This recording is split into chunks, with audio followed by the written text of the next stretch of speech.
There are things about full home renovations that most contractors and builders will not bring up until you are already in the middle of a problem. Not because they are trying to mislead you, it is just that these conversations slow things down. And most people in this industry would rather get started than talk about what can go wrong. In this video, I am going to walk you through 5 of them. Why is the scope the most underestimated part of any renovation? Why the timing of your design decisions matters more than the decisions themselves? What happens when your designer and your builder are not working together? What a realistic timeline actually looks like, and the one thing that determines whether your project goes well or goes sideways. And it has nothing to do with the finishes you pick. We are the only company in Canada simultaneously operating as a renovation business, a construction technology innovator, a government advisor, and more. Let's get into it. The first thing nobody tells you is just how much a full home renovation actually involves. People hear whole home renovation and they think about new floors, a fresh kitchen, maybe a redone bathroom. And yes, those things are part of it. But a full renovation, when we are talking about the basement, main floor, and second floor,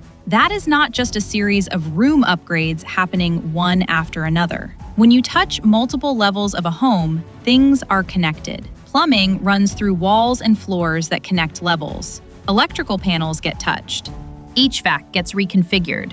Sometimes structural elements are involved. So what looks like separate projects on Pinterest is actually one very interconnected project on site. When homeowners do not understand the scope up front, one of 2 things happens. Either they budget for the surfaces and get surprised when the mechanical work adds a significant number to the total, or they start construction and realize mid-project that decisions they made early, like where a wall is coming down, affect things 2 floors up that nobody flagged at the start. Number 2, and this one catches people off guard. The most expensive part of a renovation is not the materials. It is not even the labor.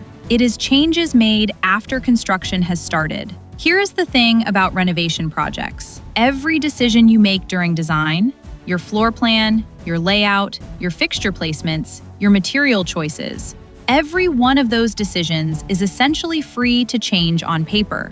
Once construction starts, nothing is free to change anymore.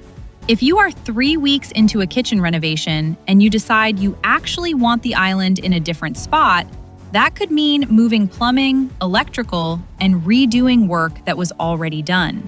That is not a design change anymore. That is a cost.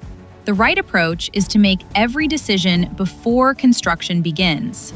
Floor plans, interior selections, fixtures, finishes. All of it is locked before anyone picks up a tool. I know that sounds slow or like it delays the project, but it is actually the opposite. Projects that start construction with a complete design run faster, run closer to budget, and have fewer headaches. So, if a builder or contractor is pushing you to start construction before your design is fully complete, that is a flag. It might mean they want to get started and sort out the details later. And sorting out the details later is always more expensive. Here is a problem that comes up constantly in the renovation industry, and almost no one talks about it openly. Most homeowners hire a designer to do their design. Then they hire a contractor to do the build. And those 2 parties are often working somewhat independently. The designer makes decisions based on what looks right and what the client wants. The contractor builds what they are given. But the handoff between those 2 things is where things fall apart. The designer specifies a fixture that is beautiful, but requires a plumbing rough-in that does not match what the contractor planned. The floor plan has a wall coming down that the contractor knows is load-bearing, but nobody confirmed with an engineer early enough.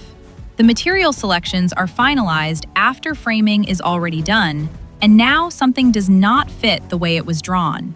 None of these things happens because anyone is doing a bad job. They happen because design and construction are being treated as 2 separate projects instead of one. When your designer and your builder are the same team, or when they are working together from day one, those gaps close. The builder knows what the design requires before they start. The designer knows what is actually buildable before they specify it. And the homeowner is not caught in the middle trying to translate between two different parties with two different priorities. This is the reason we keep design and construction under one roof at Norseman. Let's talk about timelines, because this is another area where expectations and reality are often pretty far apart. A full home renovation covering 3 levels is not a 2-month project. Depending on scope, it is typically going to take somewhere between 4 and 8 months from the time construction starts, sometimes longer. And that is before you factor in the design phase, which, done properly, takes several weeks on its own. Permitting can add time depending on the municipality and the scope of work. And material lead times, especially right now, can affect your schedule in ways that are hard to predict.